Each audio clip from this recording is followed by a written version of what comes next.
out here at a job today in Toongabbie for a customer. They got 1.6 megabits per second on their ADSL line, but you can see here this lead-in cable, how low it is. Like, I can basically touch it, and it's run across a neighbour's place.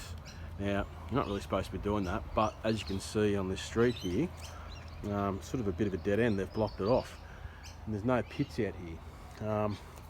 So it looks like Telstra's been here. The guy said that this had white tape on it previously, and now it's got black tape. So we're just going to pull this apart and have a look and see what's going on underneath here. So you can see I've removed that tape. Now you can see the catenary wire here. That's the thing that's supposed to be taking the tension. But that's not taking the tension. Actual cables here, the actual 2-pair cable, the copper, that's taking the tension. That's really bad. And as you can see, it's quite a decent span, sagging down. So I'm going to just have a look at this point and see if this was damaged. This could be where the problem is. So what I've done now is I've removed the how it was tensioned there. Now I'm going to retension that, and using the proper cable to tension it, not using the bloody copper pairs. But this is a network issue.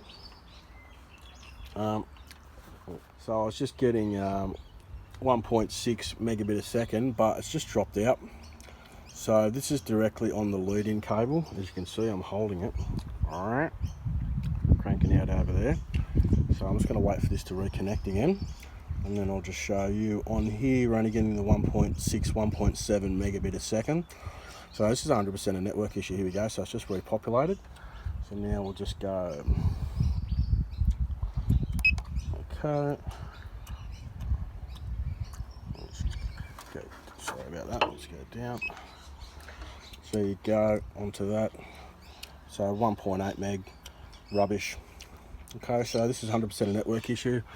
That's the other side of it there. So I'm going to rejoin all this up now, and yep, go tell the customer. Okay, so what I've done is I've now, as you can see, I created a loop on this side, and then I've used the other one there to hold the tension of that cable. So now it's not actually on, you know, using these copper pairs to hold the bloody weight. So, and it's even lifted it up now. So now the cable's not sagging. And Cole's happy. You happy, Cole? Very happy. There you go. So yeah, even the birds can rest on the cable now without falling off. So now it's safe now the way it is. Yeah, it was unsafe, mate. It was down too low, ridiculous. You know. So now I'm going to reconnect this up, but this Optus, this is definitely a problem with your network. Right. So as you can see, I showed you the test there, and you're only getting 1.7, 1.8. Yeah. So Optus, this is back to you.